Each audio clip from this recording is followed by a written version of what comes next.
going to be starting with Andrew Czap. For reference, his piece is the black and white photograph here. Untitled, we picked this piece together from an archive of images of his. And yeah, I think it'll open up a conversation on his work and his practice as a cinematographer and photographer at large. So, introduce Andrew.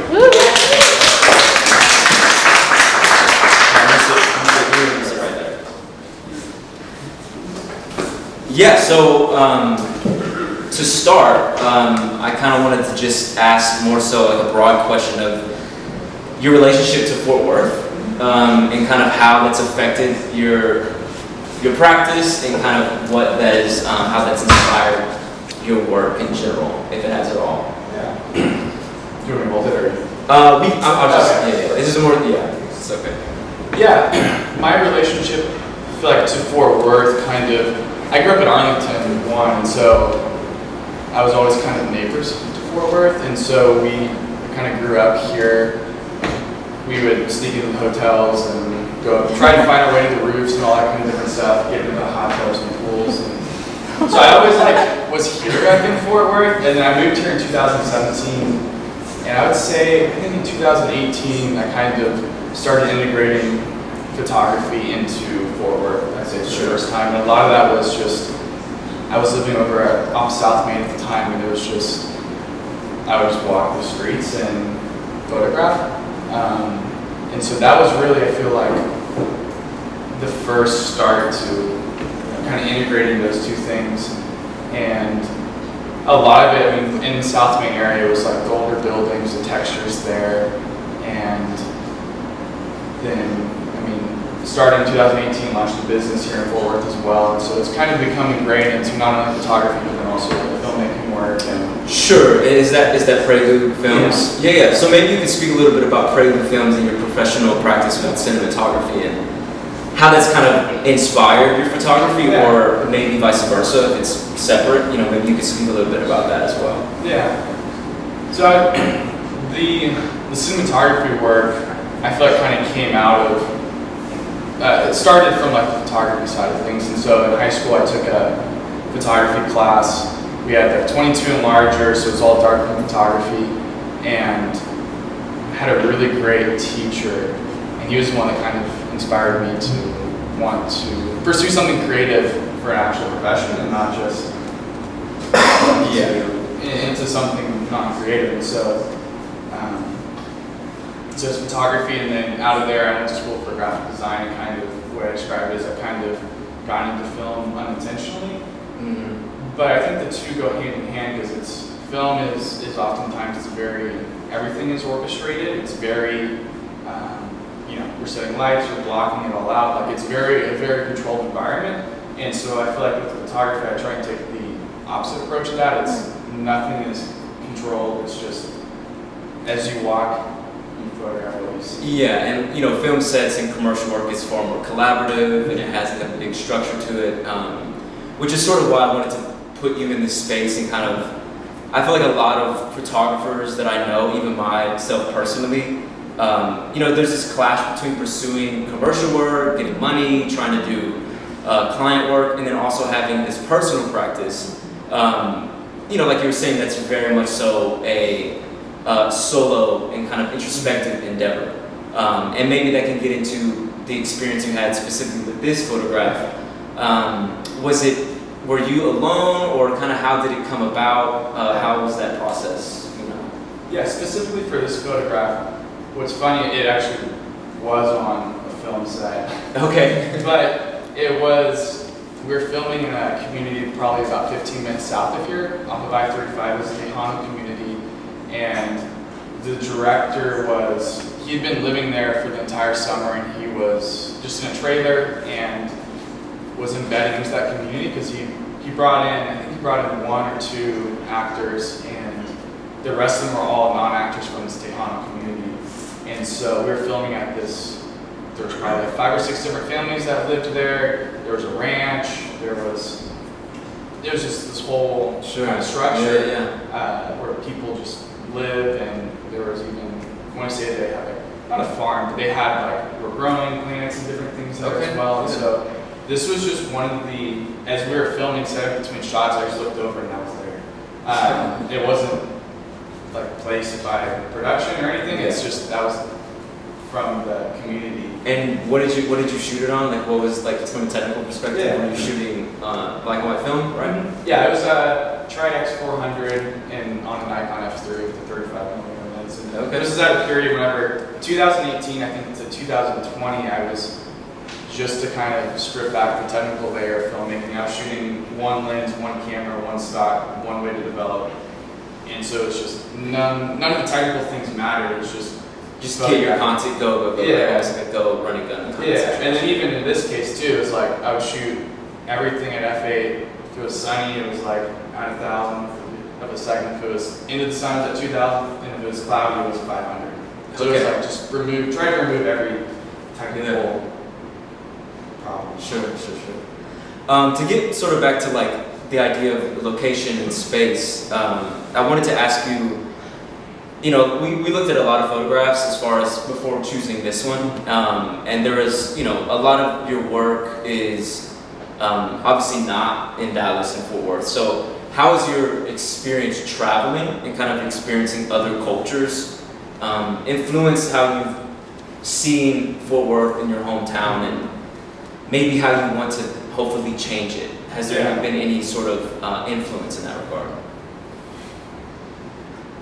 Yeah, I would say, I think one thing that I'm really thankful for is being able to grow. I'd say in kind of some of the pivotal years of high school, had the opportunity to be able to travel overseas a couple times. Yeah. And so, and one of those was like right in that realm of like really starting to dive into photography as well. Yeah.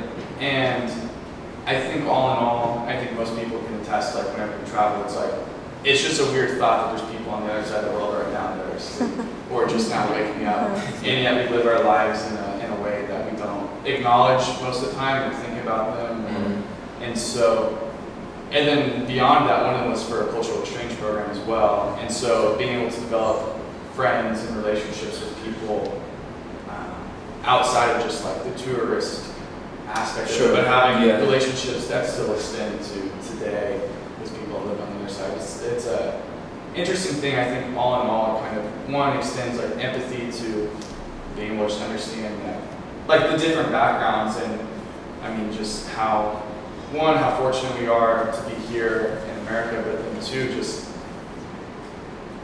to reality that's like it's not like that for everybody either. Yeah, for sure. Yeah, no, I appreciate you speaking on that, just because, I mean, that's something that I've experienced as well, you know, being able to travel and go to not only other cities, but places that I feel like when I get back home, I have like an appreciation of where, you know, we're from.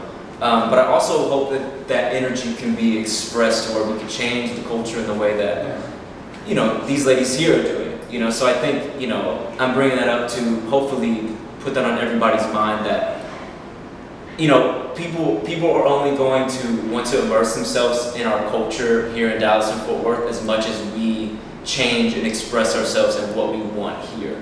So I think that's very important. And obviously it comes down to the way we express ourselves through our craft and all of those things. So yeah, I really appreciate you, you know, speaking up on that.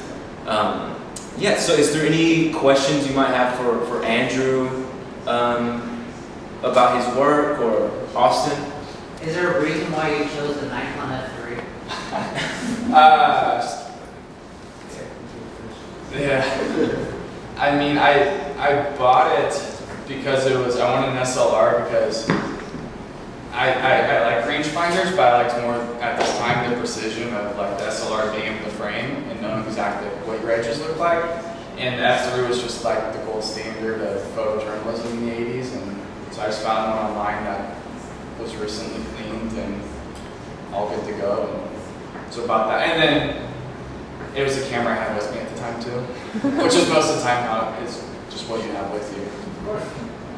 I just asked the question because Gordon Parks used that camera. Okay. And so I was wondering if you used it because of, you might have had an inspiration from somebody else, or... The Gordon Parks reference. Yeah, no, it wasn't out of reference for anybody else. Yeah. No, I'm a fan of Gordon's work too. Did anybody else have any questions? Yeah? I'm Sarah. So that was not staged, correct? Correct. Did you, is it on a hanger? Like, the shirt is very big. I think it has a pillow stuffed in it. And the bottle was there. The bottle was there, yeah. It's so intriguing. Everything was already Yeah. staged, everything was already... Yeah, I have zero idea what the backstory to it actually is. Quite a mystery. Yeah. And there was, this week actually, kind of in preparation for this, I went back and looked at like the negative for it, and it was, I think I photographed 3 different versions of it. One that was just wide, then there was this one, then there was one that was a little bit closer to it. It's very thought-provoking. What thoughts provoke you when you see it? I think of like history. I don't know, for some reason it brings slavery to mind, or just I think of like pioneers. I think of poverty. I think of change. I think of hope. Just a lot of things. So cool. Wow, that's beautiful. Did you have a question? I did. Yeah. What's up, man? I know a lot of photographers have different approaches to the work where they take a bunch of photos and they select the best, or they're very careful with their shots. Which one do you think? Good question. So I think kind of backing up, like the way I approach it now is it's like selective. It's you might have to roll the camera for a while, but a lot of that stems from even the transition to shooting film, because I paid for college by photographing weddings, which I realized I never wanted to do again because it was just shooting thousands upon thousands. And so I loved like the intentionality of, okay, do I actually want to photograph this? And so I think it's still the kind of that way of just, I think that's one of the most kind of valuable things that you have as an artist or a maker of any sort, is like, what is the intent behind what you're doing? And that's why I also love black and white. It's like you can shoot color and turn it black and white, but it's shooting in the sense of like, I'm only going to be shooting black and white. It's like you're looking for composition and light are basically 2 things that are making an image now. Yeah, and in regards to black and white and just analog photography, I mean, there's such a density that you're not really looking for color, you're just looking for like shadows and texture and contrast, which I think, you just see differently when you're kind of in that perspective of trying to capture it that way.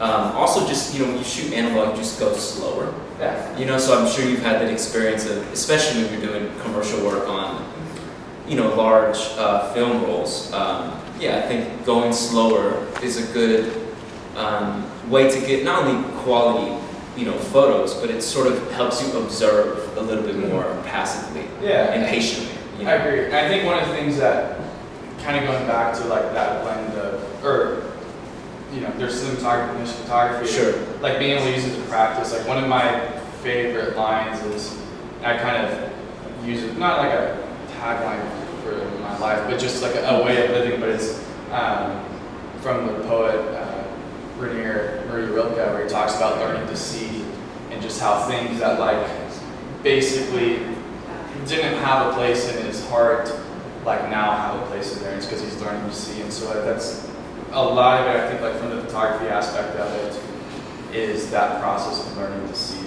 For sure. Yeah, just whether that's composition, whether it's light, whether it's the people that you photograph, or the circumstances that you photograph, whatever it might be, but it's, I think that's at the root of it, the heart is like, how do you learn how to see? Because it's like you can see with your eyeballs, but that's different than actually like seeing people or seeing places. For sure. Wherever it might be. Beautiful. Well, thank you, Andrew. Thank you so much. Yeah.